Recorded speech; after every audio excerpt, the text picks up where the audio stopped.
শান্তি। 11/4/2024 প্রাতঃ মুরলি। ওম শান্তি। বাপদাদা মধুবন।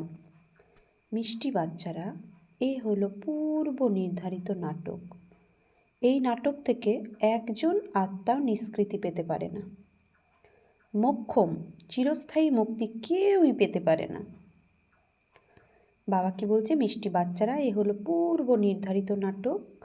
এই নাটক থেকে একজন আত্মাও নিষ্কৃতি পেতে পারে না। মোক্ষম কেউই পেতে পারে না, অর্থাৎ চিরস্থায়ী মুক্তি। তো কিছুক্ষণের জন্য আমরা সত্য, ত্রেতা, দাপর, কলি পার্ট প্লে করে কিছুক্ষণের জন্য আমরা মোক্ষধামে অর্থাৎ মুক্তিধামে গিয়ে নিষ্কৃতি পাই, কিন্তু তারপরে আমাদের ওখান থেকে আবার এই অভিনয় জগতে অভিনয় করতে আসতে হবে শরীররূপী বস্ত্র ধারণ করে। প্রশ্ন, উচ্চ থেকেও উচ্চ পতিত বাবা কিভাবে ভোলানাথ হন? উত্তর, পতিত পাবন বাবা কিভাবে ভোলানাথ হন? উচ্চ থেকে উচ্চ যিনি।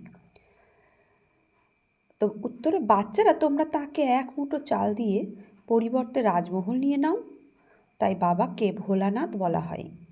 তোমরা বলো যে শিব বাবা হলো আমাদের পুত্র, আর সেই পুত্র এমন যে কখনো কিছু দেয় না, সর্বদা দিতেই থাকে। বলছে, আর সেই পুত্র এমন যে কখনো কিছু নেয় না, সে সর্বদা দিতেই থাকে।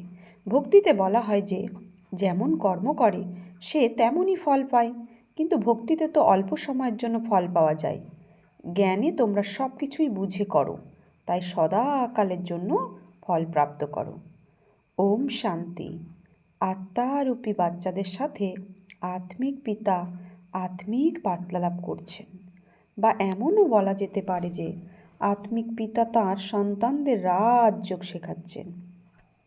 তোমরা এসেছো অসীম জগতের পিতার কাছ থেকে রাজযোগ শিখতে, তাই বুদ্ধি বাবার দিকেই চলে যাওয়া উচিত।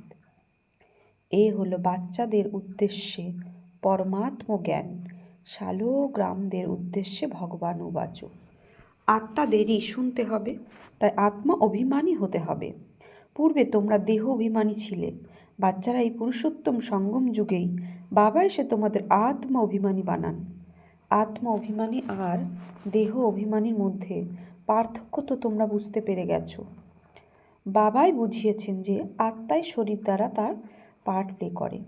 পড়াশুনো করে আত্মা, শরীর পড়ে না।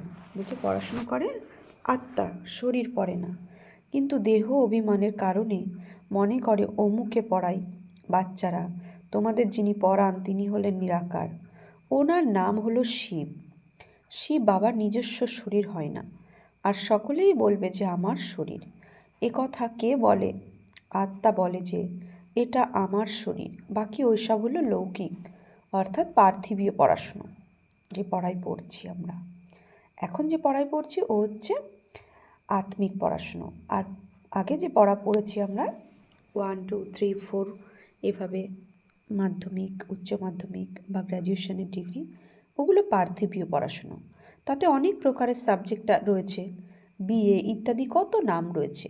এখানে একটাই নাম, আর পড়াও পড়ান একজনই, একমাত্র বাবাই এসে পড়ান, তাই বাবাকেই স্মরণ করতে হবে। অসীম জগতের পিতা আমাদের পড়ান। ওনার নাম কি? ওনার নাম হলো শিব। এমন নয় যে তিনি নাম রূপের ঊর্ধ্বে। মানুষের নামকরণ তো তার শরীরের উপর হয়, বলা হবে যে অমুকের এই শরীর। তেমনভাবে শিব বাবার নাম হয় না, মানুষের নামই তার শরীরের উপর হয়। নিরাকার পিতা হলেন একজনই, যার নাম শিব। যখন পড়াতে আসেন তখনও তার নামই শিব, শিবই থাকে। এই শরীর তো ওনার নয়। ভগবান একজনই, 10-12 জন নয়, উনি হলেন এক। কিন্তু মানুষ ওনার 24 অবতারের কথা বলে। বাবা বলে আমাকে নানান জায়গায় রেখে দিয়েছে। পরমাত্মাকে মাটির বাসনের ভাঙার টুকরোতে, পাথরের টুকরোতে, সবের মধ্যে রয়েছে বলেছে। যেমন ভক্তিমার্গে তোমরা বিভ্রান্ত হয়ে ঘুরেছ, তেমনই আমাকেও নানান স্থানে ফেলেছ। তো যেমন নিজেদের নজর তেমনই ভগবানকেও বানিয়ে দিয়েছে। তো নিজেরা যেমন নিজেকে রেখেছে তেমনই ভগবানকেও সেখানে সেখানে বানিয়ে দিয়েছে। তিনি বোঝান যে তোমরা সকলে আমার কত অপকার করেছো। আমার কত গ্লানি করেছো। মানুষ বলে আমরা নিষ্কাম সেবা করি, আর বাবা বলে আমি ছাড়া আর কেউই নিষ্কাম সেবা করতে পারে না, আর যে করতে পারে সে অবশ্যই ফল পায়। এখন তোমরা ফল প্রাপ্ত করছো। গায়নও রয়েছে যে ভক্তির ফলও ভগবান দেবেন, কারণ ভগবান হলেন জ্ঞানের সাগর। ভক্তিতে অর্ধকল্প তোমরা অনেক কর্মকাণ্ড করে এসেছো। এখন এই জ্ঞানই হলো পড়াশুনো। এই পড়াশুনো একবারই পাওয়া যায়, আর তা একমাত্র বাবার কাছ থেকেই। বাবা এই পুরুষোত্তম সঙ্গম যুগে একবারই এসে তোমাদের পুরুষোত্তম বানিয়ে দিয়ে যান। এ হলো জ্ঞান, আর ওটা হলো ভক্তি। আধা কল্প তোমরা ভক্তি করেছিলে, আর এখন যারা ভক্তি করে না তাদের এই ভ্রম হয় যে কি জানি ভক্তি করিনি বলেই আমাকে বলছে অমুকে মারা গেছে, ভক্তি করিনি বলে অমুকে মারা গেছে, অসুস্থ হয়ে পড়েছে। কিন্তু সেরকম কিছু হয় না। ভক্তি করুক আর না করুক, কিন্তু কর্মই হচ্ছে শ্রেষ্ঠ। তো কর্মের জ্ঞানটা থাকাও জরুরি আছে, যে কোন শ্রেষ্ঠ কর্ম করলে আমি সম্পূর্ণ নিরোগী হয়ে থাকতে পারবো। তো বাবা বলেন, বাচ্চারা তোমরা ডেকে চলেছ যে বাবা এসে অপবিত্রদের পবিত্র করে সকলের সদ্গতি করো। তাই এখন আমি এসেছি। ভক্তি আলাদা, জ্ঞান আলাদা। ভক্তির জন্য আধা কল্প হয়, অর্থাৎ দ্বাপর আর কলি, আর জ্ঞানের জন্য আধা কল্প, সত্য আর ত্রেতা, যাকে দিন বলা হয়, আর দ্বাপর আর কলিকে রাত বলা হয়। রাম রাজ্য আর রাবণ রাজ্য দুই অসীম, দুটি সময়সীমা সমান। এই সময় মানুষ ভোগী হওয়ার জন্য দুনিয়ার বৃদ্ধি অধিক মাত্রায় হয়, আর আয়ু কাল কম হয়। কিসের কারণে জনসংখ্যা বৃদ্ধি হয়? ভোগী হওয়ার কারণে অধিক মাত্রায় হয়, আর আয়ুকালও কম হয়। বৃদ্ধি যাতে অধিক মাত্রায় না হয় তার জন্য আবার ব্যবস্থাও করে। বাচ্চারা তোমরাই জানো যে এত বড় দুনিয়াকে কম করা এ তো একমাত্র বাবারই কাজ। বাবা আসেনি কম করতে, আহ্বান করা হয়, বাবা এসো অধর্ম বিনাশ করো, অর্থাৎ সৃষ্টিকে কম করো। দুনিয়া তো জানেই না যে বাবা কত কম করে দেয়। অতি অল্প সংখ্যক মনুষ্য থেকে যায়, বাকি সব আত্মারা নিজের ঘরে চলে যায়। পুনরায় নম্বরের ক্রম অনুসারে নিজের ভূমিকা পালন করতে আসে। নাটকে যার পাঠ যত দেরিতে থাকে সে ঘর থেকেও আসে তত দেরিতে। নিজের কাজ কর্ম ইত্যাদি সম্পূর্ণ করে পরে আসে। নাটকের পাঠধারীরা নিজের কাজ কর্মই করে, আবার সময় মতো এসে নাটকে নিজের পার্ট প্লে করতে চলে আসে। তোমাদেরও তেমনই হয়। পরে যাদের পার্ট তারা পরে আসে। যাদের প্রথম অর্থাৎ শুরুতেই পার্ট রয়েছে তারা সত্যযুগের আদিতেই আসে। দেখো পরে যারা আসার তারা এখনই এসেই চলেছে। শাখা প্রশাখারা শেষ পর্যন্ত আসতেই থাকে। বাচ্চারা এই সময়েই তোমাদের জ্ঞানের কথা বোঝানো হয়, আর প্রত্যুষে যখন স্মরণ করতে বসো সেটা হলো ড্রিল। আত্মাকে নিজের পিতাকে তো স্মরণ করতেই হবে। যোগ শব্দটিকে বাদ দাও, এতেই সবাই মুচড়ে পড়ে, বলে যে আমাদের যোগ লাগে না। বাবা বলেন আরও বাবাকে তোমরা স্মরণ করতে পারো না। এটা কি ভালো কথা? স্মরণ না করলে পবিত্র হবে কিভাবে? বলছে এটা কি ভালো কথা? স্মরণ না করলে পবিত্র হবে কি করে? তো বাবাই হলেন পতিত পাবন। বাবা এসে ড্রামার আদি মধ্য অন্তের রহস্য বোঝান। এ হলো ভ্যারাইটি ধর্মের আর ভ্যারাইটি মানুষের বৃক্ষ। সমগ্র সৃষ্টিতে যত মানুষ রয়েছে সবাই হলো পাঠধারী। কত কত মানুষ গণনা করা হয়, এক বছরে এত কোটি জন্ম নিয়ে হয়ে যাবে। এত জায়গা কোথায়? তখন বাবা বলেন আমি যখন আসি তখন লিমিটেড নম্বর করে থাকি। যখন সব আত্মারা উপরের থেকে চলে আসে তখন আমাদের ঘর খালি হয়ে যায়। বাকিরাও যারা থাকে তারাও চলে আসে। বৃক্ষ কখনো শুকায় না, এর বৃদ্ধি অব্যাহত থাকে। শেষে যখন কেউ ওখানে থাকবে না তখন সবাই ফিরে যাবে। নতুন দুনিয়ায় মানুষের সংখ্যা কত অল্পমাত্রই চলে। এখন কত অধিক সংখ্যক মানুষ। শরীর তো সকলের বদলে যায়, কিন্তু তারাও বলছে তারাও জন্ম সেখানেই নেবে যেখানে প্রতিকল্পে নেয়। এই ওয়ার্ল্ড ড্রামা কিভাবে চলে বাবা ব্যতীত আর কেউ বোঝাতে পারে না। বাচ্চারাও পুরুষার্থের নম্বর অনুসারে বোঝে। অসীম জগতের নাটক কত বড়, এ অনেক বোঝার মতো বিষয়। অসীম জগতের পিতা তো জ্ঞানের সাগর, বাকি আর সব তো হলো লিমিটেড। ওরা কিছু বেদ শাস্ত্র ইত্যাদি লেখে, কিন্তু অনেক তো রচনা করতে পারবে না। তোমরা যদি লিখতে থাকো তবে শুরু থেকে নিয়ে কত লম্বা চওড়া গীতা হয়ে যাবে, আর সব ছাপানো হলে তো একটি বাড়ির থেকে বড় গীতা তৈরি হয়ে যাবে। তাই মহিমাও করা হয়। জ্ঞান বলছে সাগরকে কালি বানিয়ে নাও, তবুও জ্ঞান শেষ হবে না। তো আবার এও বলা হয় যে পাখিরা সাগরকে গ্রাস করে ফেলেছিল। তো তোমরাই হলে পাখি, জ্ঞানের সমগ্র সাগরকে পান করে নিচ্ছ। তোমরা এখন ব্রাহ্মণ হয়েছ, এখন তোমরা জ্ঞান প্রাপ্ত করছো, জ্ঞানের দ্বারা সব কিছু জেনে গেছো। প্রতি কল্পেই তোমরা এখানে পঠন পঠন করো, তাতে কিছু কম বেশি হয় না। যে যতটা পুরুষার্থ করে তার ততটা প্রালব তৈরি হয়। প্রত্যেকেই বুঝতে পারে যে আমরা কতটা পুরুষার্থ করে কীরকম পদ প্রাপ্ত করার উপযুক্ত হয়েছি। স্কুলেও নম্বরের ক্রম অনুসারে পরীক্ষায় উত্তীর্ণ হয়। সূর্যবংশীয় চন্দ্রবংশীয় দুই হয়। যারা উত্তীর্ণ হতে পারে না তারা চন্দ্রবংশীয়। কেউ জানে না যে রামের হাতে বাণ কেন দেখানো হয়েছে। মারামারির এক হিস্ট্রি তৈরি করে দিয়েছে। এই সময়েই মারামারি হয়। তোমরা জানো যে যেমন কর্ম করে সে তেমনই ফল পায়। যেমন কেউ যদি হাসপাতাল বানিয়ে দেয় তাহলে পরজন্মে তার আয়ু বৃদ্ধি পাবে আর সে সুস্বাস্থ্যের অধিকারী হবে। কেউ যদি ধর্মশালা স্কুল তৈরি করে সেও আধাকাল্প সুখ পাবে। বাচ্চারা যখন এখানে আসে তখন বাবা জিজ্ঞাসা করেন যে তোমাদের কয়টি সন্তান? তখন কেউ হয়তো বলে 3টি লৌকিক আর 1 শিব বাবা, কারণ তিনি অবিনাশী উত্তরাধিকার দেন আর নিয়েও নেন। হিসাব রয়েছে, বস্তুত তিনিই কিছু নেন না। তো বাবা আমাদের কিছুই নেন না, তিনি তো দাতা। এক মুঠো চাল দিয়ে তোমরা মহল নিয়ে নাও, তাই তিনি ভোলানাথ। ভোলা বাবার ভান্ডারা থেকে আমরা যদি ভরপুর করি তো ভোলা বাচ্চাদের ওপরই ভোলানাথ কি হয়,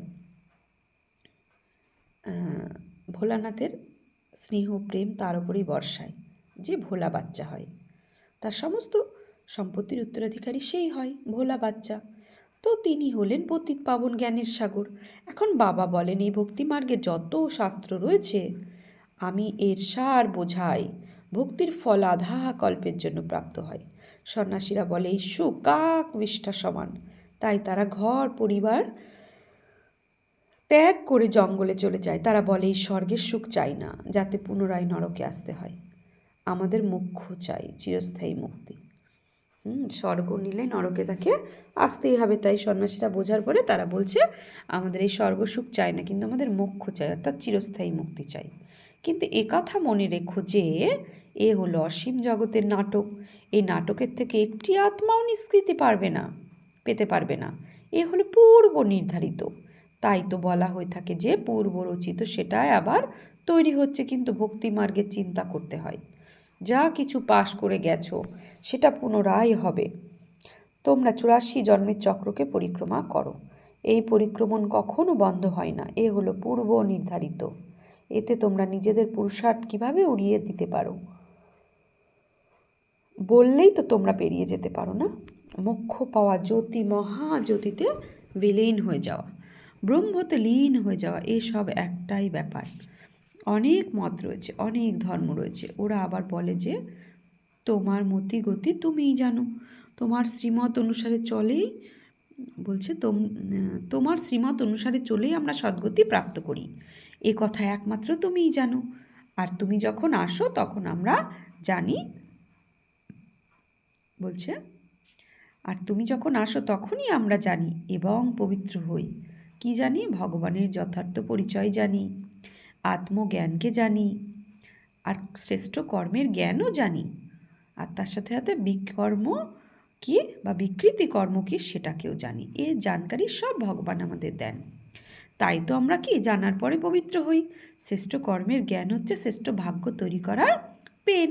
তো ভগবান এসে আমাদের শ্রেষ্ঠ জ্ঞানের কলম হাতে তুলে দেয়। তো যে যতটা দাগ টানবে তার ভবিষ্যৎ ততটা হবে। তো ওর শ্রেষ্ঠ জ্ঞানের আধারে আমরা পবিত্র হই। তো আমরা ঈশ্বরীয় পাঠ পড়ি আর আমাদের সদ্গতি হয়। যখন সদ্গতি হয়ে যায় তখন কেউ বাবাকে ডাকে না।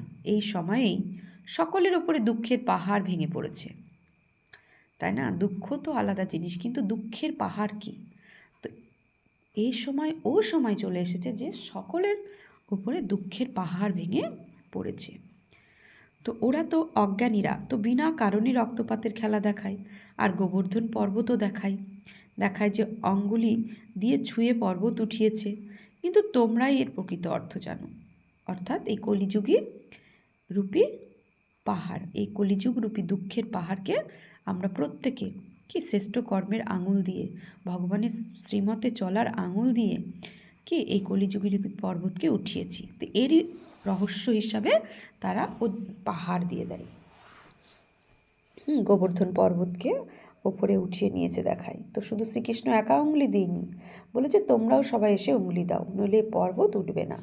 অর্থাৎ শিব বাবা এসে এই কলিযুগীরূপী পর্বতকে তোলার প্রয়াস করেছে, তার একা পক্ষে সম্ভব না। তাই আমাদের বাচ্চাদেরকে চুজ করে আমাদেরকেও ও উঙ্গলি দিয়ে এই পর্বত ওঠানোর কথা বলেছে। কিন্তু এই জন্য বাবা বলছে তোমরাই এর প্রকৃত অর্থ জানো। তো এটাই হচ্ছে তার প্রকৃত অর্থ। তোমরা অতি অল্প সংখ্যক বাচ্চারা এই দুঃখের পাহাড়কে সরিয়ে দাও, দুঃখও সহ্য করো। তোমাদেরই সকলকে বশীকরণ মন্ত্র দিতে হবে। কথিত আছে যে তুলসীদাস চন্দন ঘষে তিলক দেওয়ার জন্য, আর রাজ্য ভাগ্যের তিলক তোমরা প্রাপ্ত করো। তো যারা চন্দন ঘষার তারা চন্দন ঘষেই যায়, কিন্তু চন্দন ঘষে তিলক লাগিয়ে ও রাজ্যভাগ্য পায় না। কিন্তু বাবা বলছে তোমরা রাজ্যভাগ্যের তিলক প্রাপ্ত করো নিজ নিজ পরিশ্রমের দ্বারা, অর্থাৎ নিজেকে পরিবর্তন করে সত্যগুণী দেবীগুণ ধারণ করার পুরুষার্থের দ্বারা। তোমরা সত্যযুগী দেবীগুণ ধারণ করার পুরুষার্থের দ্বারা তোমরা এখন রাজ্য প্রাপ্ত করার জন্য পড়ছো। রাজযোগ অর্থাৎ যার দ্বারা রাজ্যভাগ্য প্রাপ্ত হয়, আর তা পড়ান একমাত্র বাবা। তোমরা এখন ঘরে বসে রয়েছে, এ কোনো দরবার নয়। দরবার তাকে বলে যেখানে রাজা মহারাজারা সম্মিলিত হন। এ হলো পাঠশালা। বোঝানো হয় যে কোনো ব্রাহ্মণই এখানে ভিখারিকে আনতে পারবে না। অপবিত্রতা বায়ুমণ্ডলকে খারাপ করে দেবে, তাই এখানে তাদের আসার অনুমতি নেই। যখন পবিত্র হবে তখন অনুমতি দেওয়া হবে। এখন অবশ্য কিছু মানুষকে অনুমতি দেওয়া হয়। যদি এখানে থেকে গিয়েও অপবিত্র রয়ে যায় তাহলে ধারণা হবে না। এ হলো নিজেই নিজেকে অভিশপ্ত করা। বিকার হলো রাবণের মত। তো পরমাত্মা রামের মত পরিত্যাগ করে রাবণের মতকে অনুসরণ করে বিকারী হয়ে প্রস্তর সম হয়ে পড়ে। গরুড় পুরাণে নানান গালগল্প লিখে গেছে। বাবা বলেন মানুষ মানুষই হয়, জন্তু জানোয়ার ইত্যাদি হয় না। পড়াশোনার মধ্যে অন্ধশ্রদ্ধার কোনো ব্যাপার নেই। এ হলো তোমাদের পড়াশুনো। স্টুডেন্টরাই পড়াশুনো করে পাশ করে উপার্জন করে। স্টুডেন্টরাই পড়াশুনো করে পাশ করে উপার্জন করে। আচ্ছা, মিষ্টি মিষ্টি হারানিধি বাচ্চাদের প্রতি মাত পিতা বাপদাদার স্মরণে স্নেহ সুমন সুপ্রভাত। আত্মাদের পিতা তার আত্মারূপী বাচ্চাদের জানাচ্ছে নমস্কার, সুপ্রভাত, ধন্যবাদ। আমরা আত্মারূপী বাচ্চারাও আত্মারূপী বাপদাদাকে জানাচ্ছি নমস্কার, সুপ্রভাত, ধন্যবাদ। ধারণার জন্য মুখ্য সার। বশীকরণ মন্ত্র সকলকে দিতে হবে। ঈশ্বরীয় পাঠনের পরিশ্রমের দ্বারা রাজ্যভাগ্যের তিলক নিতে হবে। এই দুঃখের পাহাড়কে সরানোর জন্য নিজের অঙ্গুলি দিতে হবে, অর্থাৎ সহযোগ। 2, সঙ্গম যুগে পুরুষোত্তম হওয়ার জন্য পুরুষার্থ করতে হবে। বাবাকে স্মরণ করবার ড্রিল করতে হবে। এছাড়া শুধু যোগ বলে মুচড়ে পড়বে না, বিভ্রান্ত হবে না। বরদান, সেবাতে আগত বিঘ্নগুলিকে নিজের উন্নতির সিঁড়ি মনে করে এগিয়ে যাওয়া নির্বিঘ্ন সত্যিকারের সেবাধারী ভব। সেবাতে আগত বিঘ্নগুলিকে নিজের উন্নতির সিঁড়ি মনে করে এগিয়ে যাওয়া নির্বিঘ্ন সত্যিকারের সেবাধারী ভব। সেবা হলো ব্রাহ্মণ জীবনকে সদা নির্বিঘ্ন বানানোর সাধনও, আর সেবাতেই বিঘ্নের পেপারও বেশি আসে। নির্বিঘ্ন সেবাধারীকে সত্যিকারের সেবাধারী বলা হয়। বিঘ্ন আসা এটা ড্রামার পূর্ব নির্ধারিত আছে, আসবেই, আর আসতেও থাকবে। কেননা এই বিঘ্ন বা পেপার অনুভবই বানায়। একে বিঘ্ন না মনে করো, অনুভবের উন্নতি হচ্ছে এইভাবে দেখো। তাহলে উন্নতির সিঁড়ি অনুভব হয়ে যায়, এগিয়ে যেতে থাকবে। স্লোগান, বিঘ্ন রূপ নয়, বিঘ্ন বিনাশক রূপ। তো আজকে সমান নেব খুব অ্যাটেনশন দিয়ে। আমি সারাদিন বিঘ্ন বিনাশক আত্মা। ওম শান্তি।